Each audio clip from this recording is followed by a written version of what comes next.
progress very quickly in law or politics or stuff. You know, people like Blair's a classic. And then as they progress through this sponsorship and support, they get pulled into the secret society network as all part of it, and then they go through the secret society initiation rituals, which often they have not a clue what they're about. They're just rituals, are they? It's just tradition. But what's happening is these rituals are designed to tease open these files, which they know they've got because they've got the bloodline, right? And then as these files open, so they have more and more effect on the personality, the screen of the person involved, and their personality changes. And you watch, and there's classic examples you can see around the world. You watch people who, for instance, come into politics with a certain, sometimes genuine desire to change things, and then eventually, as they progress into power, they become absolutely everything that they entered politics to challenge. And it's not always for this reason, but many times it is this reason, that as these genetic files have been opened more and more and more, suddenly it's affecting their personality, and they're now becoming a behavioral perception expression of this hybrid DNA. And they start to operate with that hybrid DNA in terms of their behavior and attitudes. And one key thing this hybrid DNA has, or has not, compared with the general population, is empathy. If you don't have empathy with people, you don't have empathy with the consequences for others of your actions, then your actions have no limits. I would like to start the discussion with this drawing that shows the Mayan Queen Mu as a child consulting a soothsayer. It shows that the queen is receiving the words from their serpent god, but through the mouth of the serpent of the soothsayer. The queen is shown on the left side of the drawing, inside the red rectangle, with her left hand on her face, as she is seated facing the soothsayer.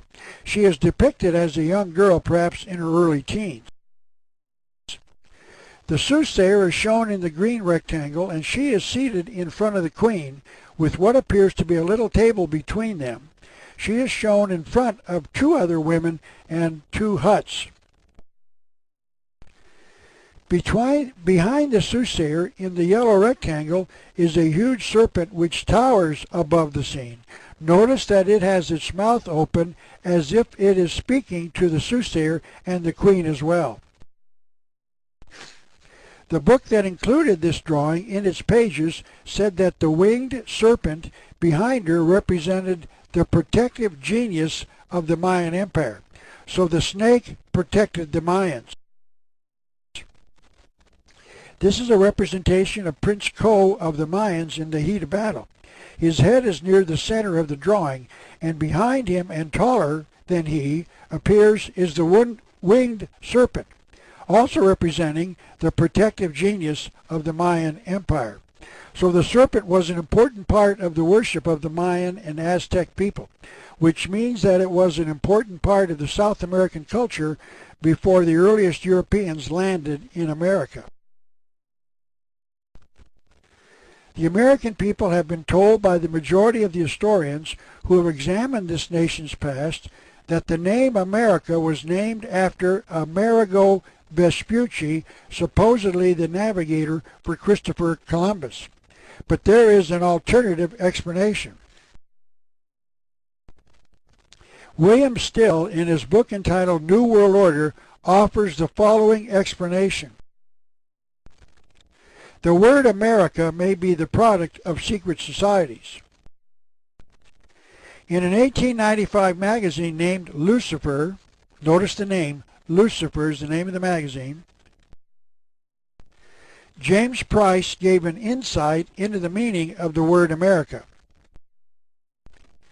He said that the supreme god of the Mayan culture of Central America, known as Quetzalcoatl elsewhere,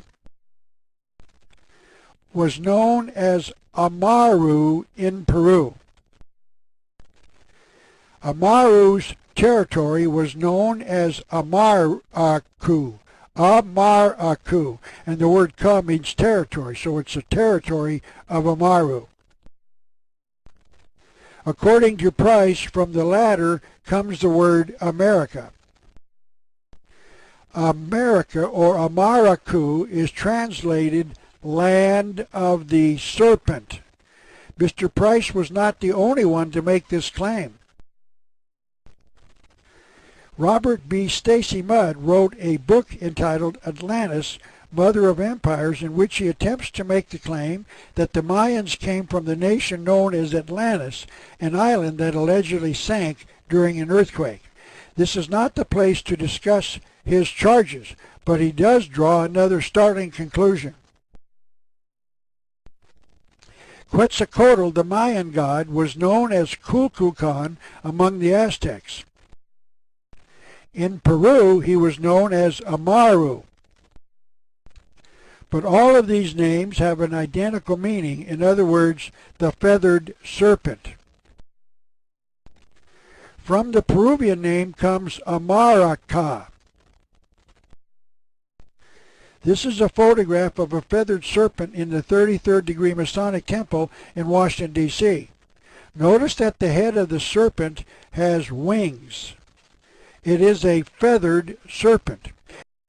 And these ancient cultures, they all have their stories of this interbreeding between a reptilian race, and it's not all reptilian, but this seems to be a predominant factor, and humans. In fact, the ancient emperors of China used to claim the right to be emperor because of their descendants from the serpent gods. Everywhere you find this reference in different phrases and names to the serpent gods. And out of here, the Sumer, Egypt, Babylon area, came some of the most significant bloodlines, which then moved up across the world to become the ruling, controlling families of today. And a lot of the gargoyles that you find on churches that were built by the secret society, as like the Knights Templar, and the castles of these elite families have a reptilian look about them. So do many of the coats of arms and stuff that you find in the elite families and military and stuff. In the City of London, and where the temple meets the City of London, in the centre of the road is this another reptilian figure. Just a coincidence, nothing to worry about. So what you have all over the world is this recurring theme, which only when you kind of open your mind to this, you start to say, bloody hell, it's everywhere, of the dragon and the reptilian imagery. I mean, in the East, in places like Japan and China, where there was also massive interbreeding in China with these entities, it seems, you have the dragon at the very heart of the culture.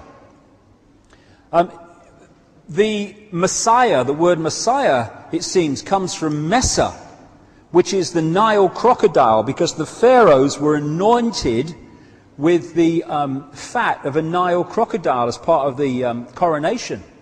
And it also breaks down as anointed one, which is what the word Christ means, anointed one. All these things interconnect in the end, as we'll see as we go along. Even biblical references to the devil have a reptilian serpent imagery about them. This is from Revelation. And the great dragon was cast out, that old serpent, called the devil and Satan, which deceiveth the whole world. He was cast out into the earth, and his angels were cast out with him. Over and over, this same recurring theme. This is a painting that Credo Mutwa did on the side of one of his huts, which is symbolically telling the story of some of the stories told in the ancient African history and legends.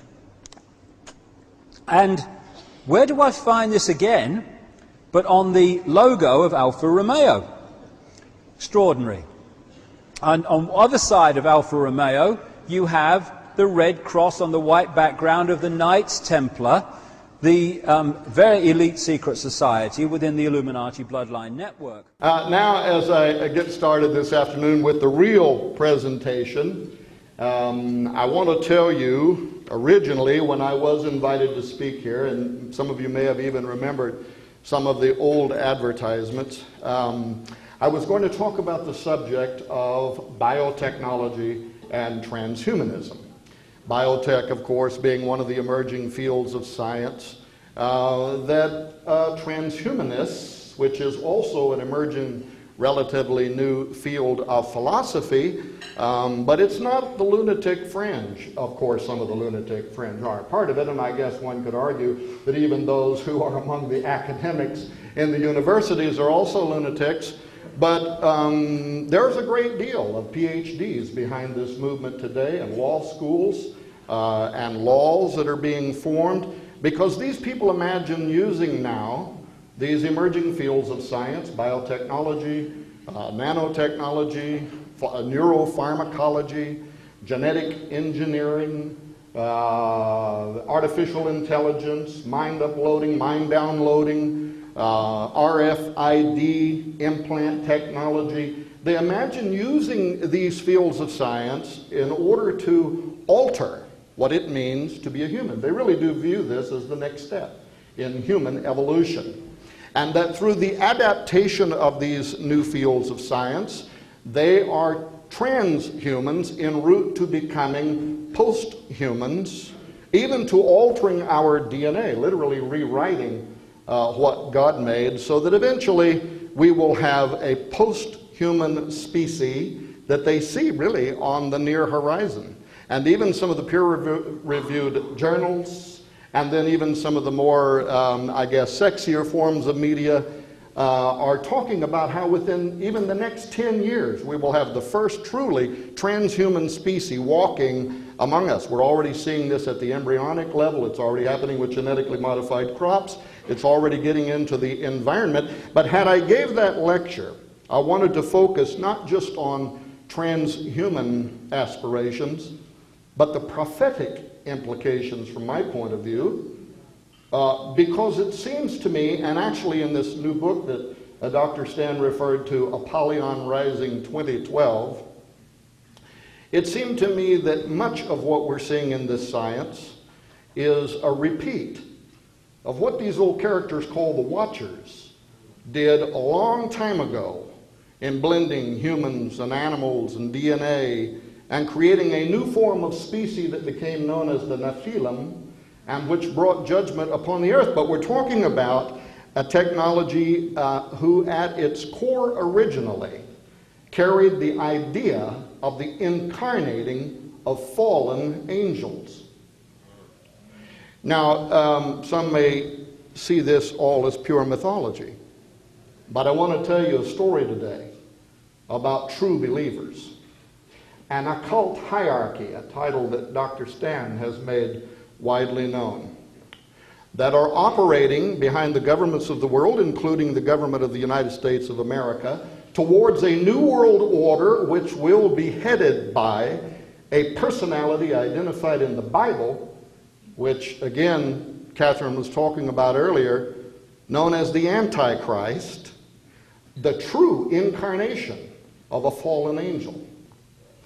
Furthermore, Fire in the Minds of Men is also a title that historian James H. Billington, as Dr. Monteith has quite often referred to, chose for his famous book on the history of revolutions, including the origin of occult Freemasonry and its influence in the American Revolution, which was also very interesting because in his closing statements, Bush himself referred to the Masonic involvement in the American Revolution, saying when our founders declared a new order of the ages, they were acting on an ancient hope that is meant to be fulfilled. Do any of you remember catching that? When our founders declared a new order of the ages, they were acting on an ancient hope that is meant to be fulfilled.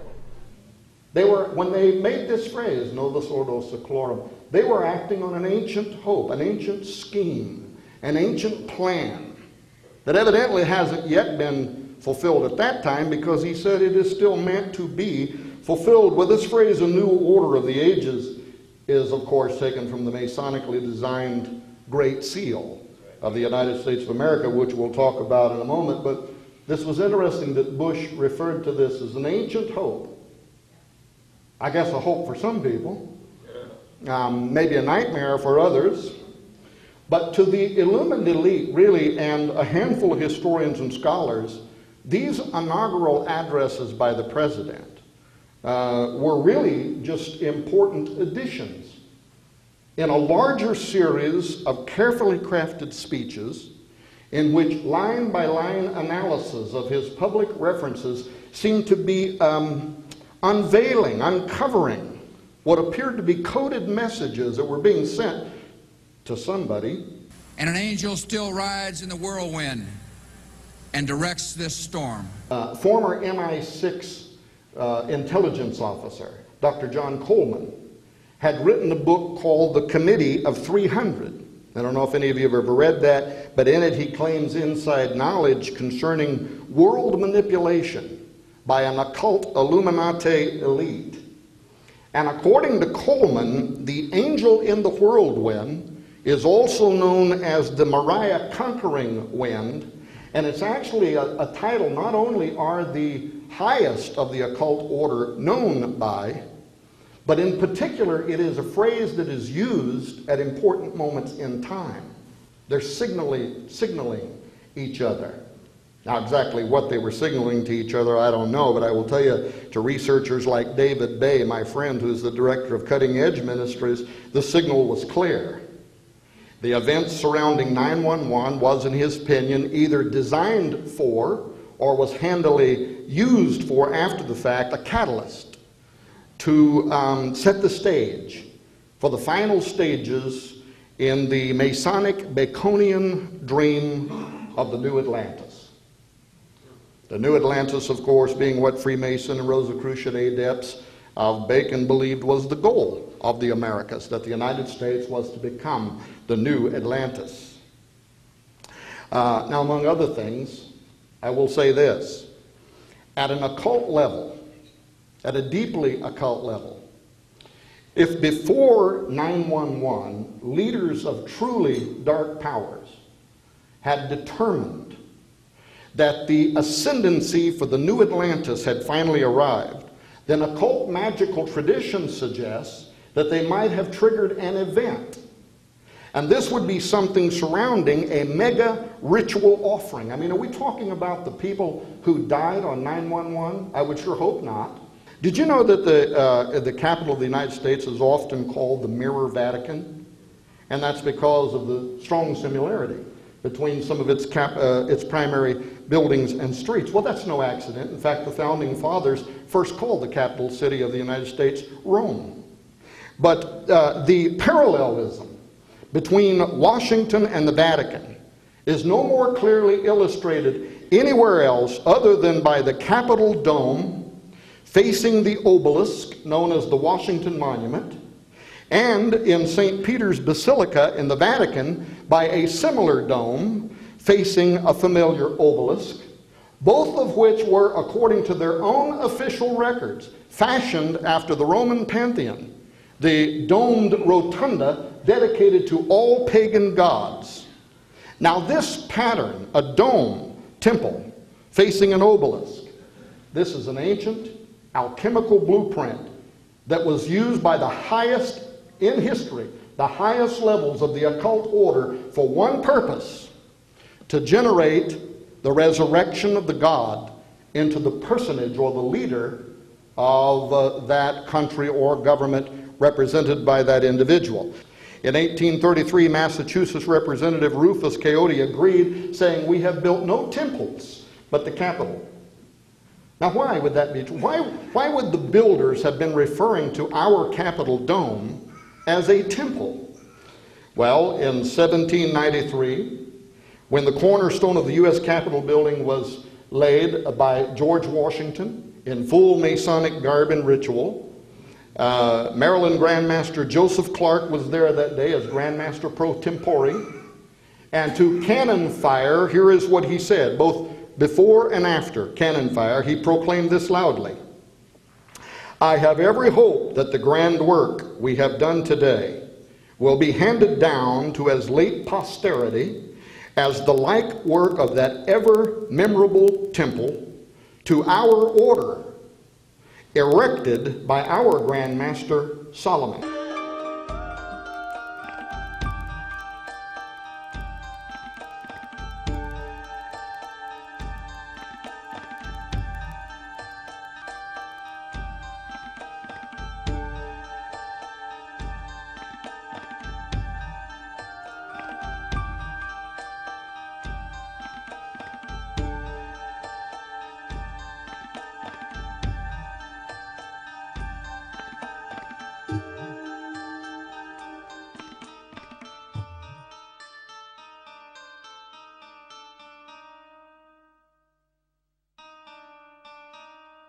Id por accordis intima absista et vercardia canis terrat superbium potus cibique pagitas Deo Patris sit gloria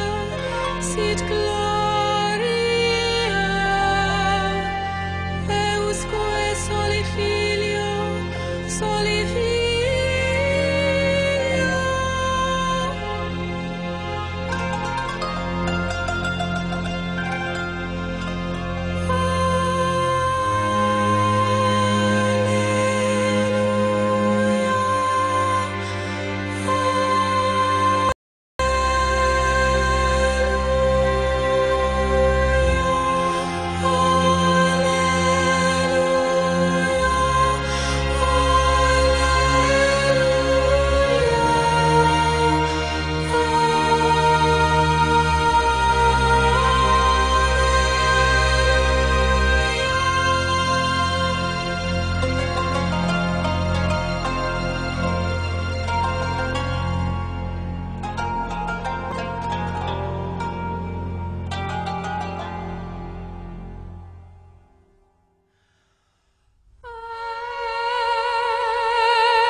have before us the opportunity to forge for ourselves and for future generations a new world order, a world where the rule of law, not the law of the jungle, governs the conduct of nations.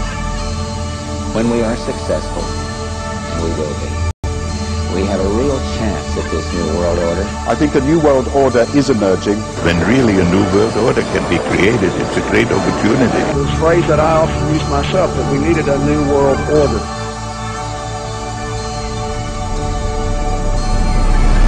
Those people who have been yelling, oh, the UN's going to take over global conspiracy government. Theorists.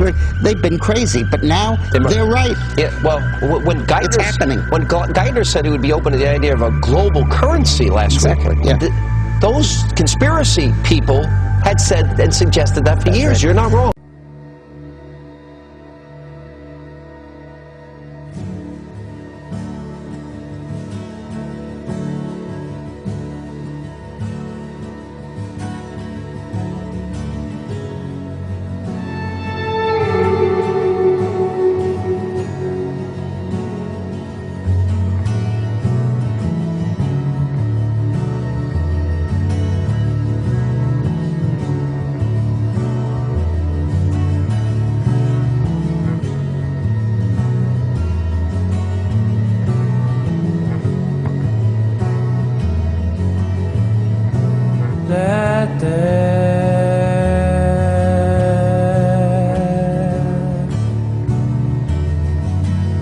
That's not me.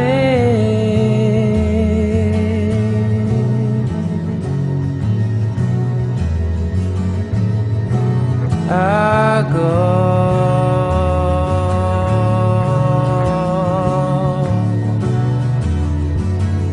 where I please.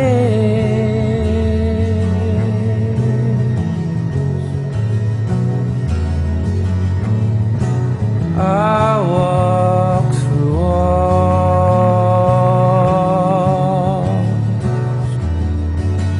I float down the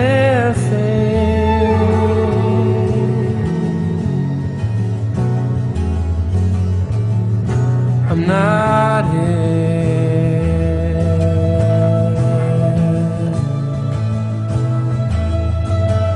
This isn't happening.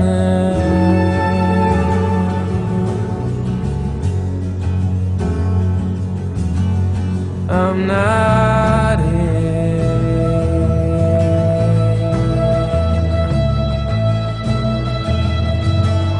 I'm not here.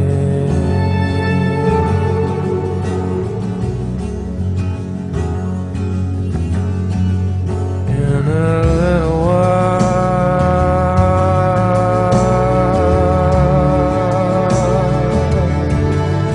I'll be gone. For we are opposed around the world by a monolithic and ruthless conspiracy that relies primarily on covert means for expanding its sphere of influence, on infiltration instead of invasion, on subversion instead of elections, on intimidation instead of free choice, on guerrillas by night instead of armies by day. It is a system which has conscripted vast human and material resources into the building of a tightly knit, highly efficient machine that combines military, diplomatic, intelligence, economic, scientific, and political operations. Its preparations are concealed, not published. Its mistakes are buried, not headlined. Its dissenters are silenced, not praised. No expenditure is questioned, no rumor is printed, no secret is revealed.